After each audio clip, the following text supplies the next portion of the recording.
ভিডিওটা পুরো দেখার অনুরোধ রইলো। উনি যে কথাগুলো বলছে একদমই ফেলে দেওয়ার মতো কথা না। তোমরা পুরোটা দেখো তাহলে বুঝতে পারবে। মোহাম্মদ সেলিম গরুর মাংস খাননি, কিন্তু যেটা ইম্পর্টেন্ট সেটা হচ্ছে সজলদার পার্টি বিজেপি গরুর মাংস বিক্রি করা কোম্পানি আল্লানা ইন্ডাস্ট্রিজের কাছ থেকে 550 কোটি টাকা ইলেকট্রাল বন্ড খেয়েছে। সজলদার নামে বর্ণগড়ে যে বিজেপির পতাকাগুলো লাগানো হয়েছিল গরুর মাংস, গরুর রক্ত, গরুর হাড় বিক্রি করা টাকায় সজলদা বিধানসভা ভোটে লড়ে এমএলএ হয়েছে। কালী চুরি, গরু চুরি, চাকরি চুরি সব চুরি হয়েছে। বিজেপি আসার পরে নতুন চুরি যোগ হয়েছে, মন্দিরের প্রণামী বাক্স চুরি।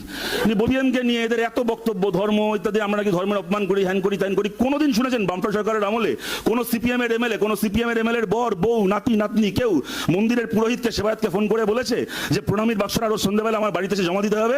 বলেছে কে? বিজেপির লোকেরা বলেছে। ধর্মের নামে মন্দির বানানোর নাম করে রাম মন্দির বানিয়ে রাম মন্দিরের ফান্ড চুরি করে, পানিহাটিতে মন্দির বানিয়ে পানিহাটির মন্দিরের ফান্ড চুরি করে। লেনিন কখনো ভারতে আসেননি, ভারতের জন্য কি করেছেন না করেছেন তার নামে রাস্তা পাল্টানো হবে না। আমার 14 পুরুষের ভাগ্য ভালো, সজলদার মতো মহাপুরুষ রাশিয়ায় জন্মায়নি। কেন বলছি? চৈতন্যদেব কোনোদিন রাশিয়ায় যায়নি। চৈতন্যদেবের মূর্তি আছে রাশিয়ায়। সজলদা যদি রাশিয়ায় জন্মাতো, গিয়ে চৈতন্য মূর্তি ভাঙতো। আমার বাবার ভাগ্য ভালো, ও লন্ডনে জন্মায়নি, ইংল্যান্ডে জন্মায়নি। ব্রিস্টলের রাজা রামমোহন রায়ের মূর্তি রয়েছে। যদিও ইউকেতে জন্মাতো, ব্রিস্টলের রাজা রামমোহন রায়ের মূর্তি ভাঙতো। আমরা ভারতীয় হিসেবে আমার গর্ব, এই পৃথিবীতে কোন রাষ্ট্রনেতার নামে পৃথিবীর সবচেয়ে বেশি দেশের রাস্তার নাম আছে আপনারা অনেকে জানেন। তার নাম হচ্ছে মহাত্মা গান্ধী। বলুন তাহলে সেই রাস্তাগুলোর নাম পাল্টে দেওয়া উচিত। মহাত্মা গান্ধী সেই দেশে কখনো যাননি বা সেই দেশের জন্য কিছু করেননি বলে আমি বলছি আমার 14 গোষ্ঠীর ভাগ্য ভালো, এসব প্রতিভাবান আমাদের সঙ্গে আছে। যা জ্বালার পুরার আমরা পড়ি, অন্ততপক্ষে রামমোহন রায়, মহাত্মা গান্ধীরা এই আপদগুলোর হাত থেকে রক্ষা পাক।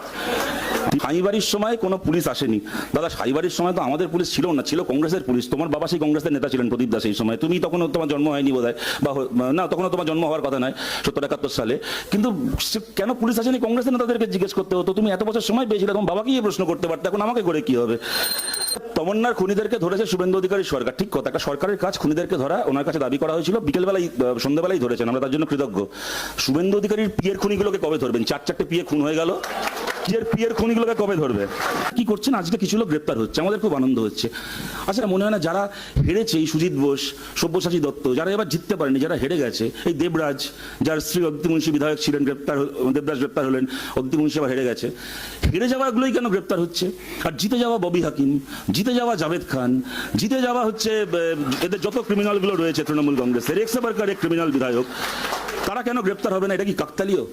আপনারা কি? আর শওকত মোল্লা হেরে গেছে আর জাভেদ খান জিতে গেছে। শওকত মোল্লা জেলে আর জাভেদ খান এখন ভালো তৃণমূল। যদি রেজাল্টটা ঠিক উল্টো হতো, যদি শওকত জিততো, যদি জাভেদ খান হারতো, আপনারা জানেন না আজকে জাভেদ খান জেলে থাকতো আর শওকত মোল্লা এখন ভালো তৃণমূল হয়ে ঋতব্রত ব্যানার্জির সঙ্গে বিধানসভায় থাকতো?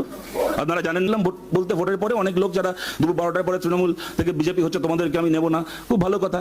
তারপরে দেখলাম এই সজলদাই কেক কাটছে, সেখানে মনীষ মুখার্জি, রাজারহাট গোপালপুর পুরসভা তৃণমূলের এখনো অব্দি কাউন্সিলর, সে দেখি দাঁড়িয়ে দাঁড়িয়ে হাততালি দিচ্ছে, আমার দাদা জন্মদিন কেক কাটছে, কি সুন্দর বলে তৃণমূলের কাউন্সিলরদেরকে নিয়ে কেক কাটছে। এখানে